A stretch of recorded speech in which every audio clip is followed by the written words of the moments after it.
माझं नाव संतोष केंदळे.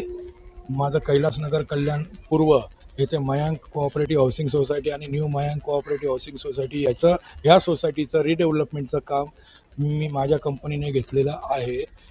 त्या अनुषंगाने मी सकाळी साईटवरती बसलो होतो, तर महेश गायकवाड जवळजवळ 20 लोकांना घेऊन माझ्या साईटवरती आले आणि मला आई बहिणीवरून शिवीगाळ करून त्यांच्या साथीदारांसोबत मला मारहाण केली आणि वरून मी शेड्यूल कास्टचा आहे, त्याच्यामुळे माझ्यावरून मला परत जातीवाचकसुद्धा शिव्या दिल्या त्यांच्या माणसाने आणि त्यांनी.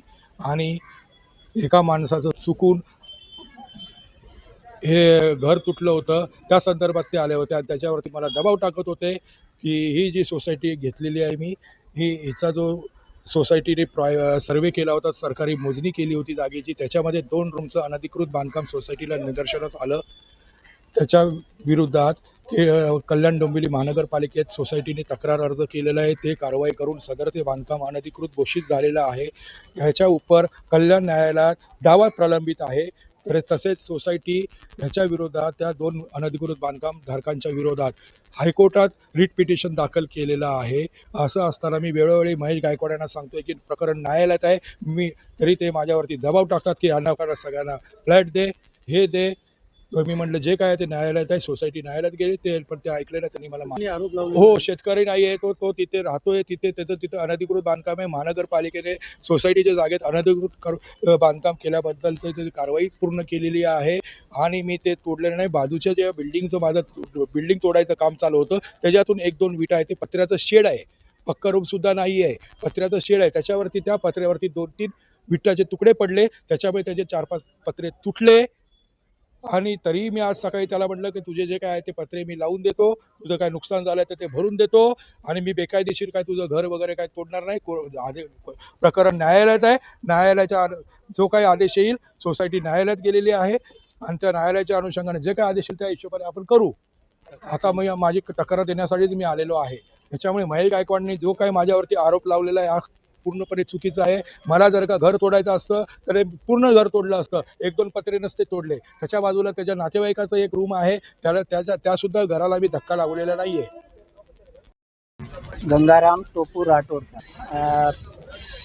मयांक अपार्टमेंट, शारदा कॉलोनी आणि आपला चिंचपाडा रोड, कैलासनगर.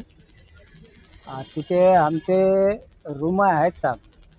तर आम्ही थोडा रूम बांधले, थोडे पत्र्याचे शेड आहे आणि आजूबाजूचे सगळे रूम पण होते. आणि ते मयांक अपार्टमेंट आम्ही घेतल्याचे नंतर 5-6 वर्षाचे नंतर ती मयांक अपार्टमेंट बांधलेत बिल्डरनी. तर तिथून कंपाऊंड वॉल करून त्याच्या बिल्डिंगचे ताब्यात बिल्डिंगचे झाले, कंपाऊंडचे बाहेर आम्ही होतो आणि आमच्या समोर दुकानचे गाळा होते. तर आता मध्ये घेतलेत साहेबनी, केंदळे साहेबांनी. तर आम्ही बोलतोय की आमचे एवढा 1100 स्क्वेअर फीट आमची जमीन आहे, त्याच्यात आम्ही 400 स्क्वेअर फीट चटाई माप मागतोय त्यांच्याकडून.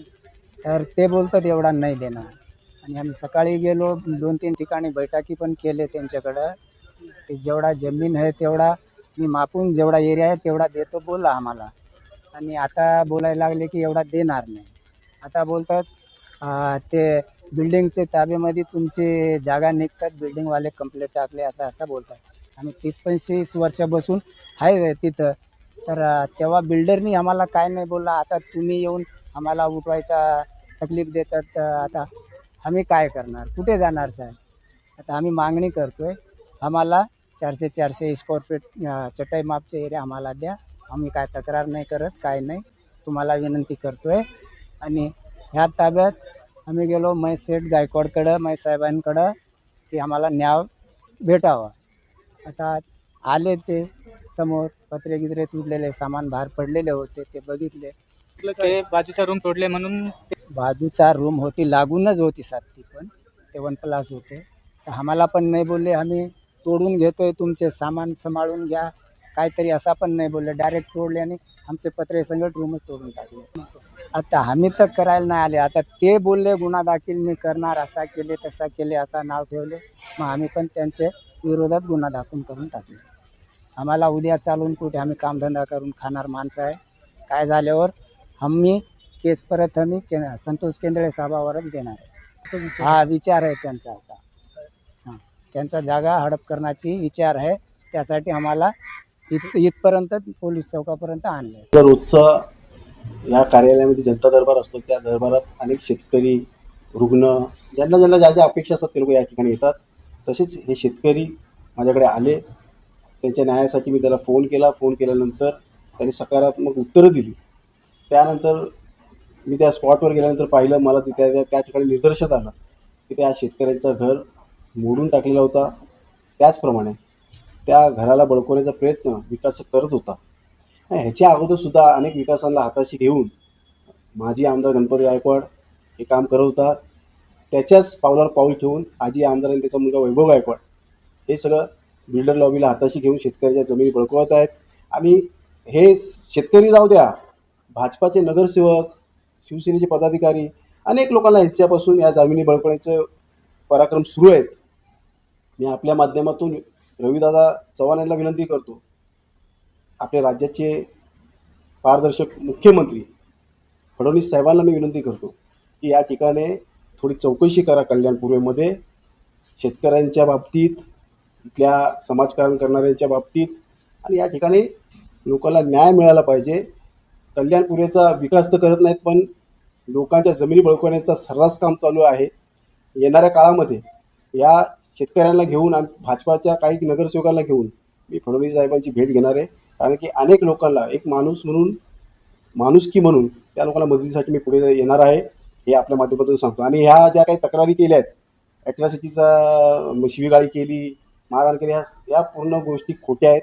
आणि मी पोलिसांनासुद्धा विनंती केलेली आहे की आपण सखोल चौकशी करा. या माध्यमातून ह्या विकासकच्या मागे कोण आहे, ह्याला कोण गायडन्स करतो, हे सगळं समोर आलं पाहिजे. ह्या कल्याण डोंबिवलीमध्ये अनेक विकासक अशा पद्धतीने शेतकऱ्यांना त्रास देत आपण रोज बघतोय. रोज शेतकऱ्यांच्या जमिनी बळकवल्या जातात. कोणीतरी पुढाकार घेतला पाहिजे का नाही? मी लोकप्रतिनिधी म्हणून मी त्या शेतकऱ्यांच्या पाठीशी आहे आणि ते लोक विकासाच्या पाठीशी आहेत. मला त्याला येणाऱ्या काळामध्ये फडणवीस साहेबांची भेट घेऊन हे सगळं मी त्यांना माझं गाराला सांगणार आहे.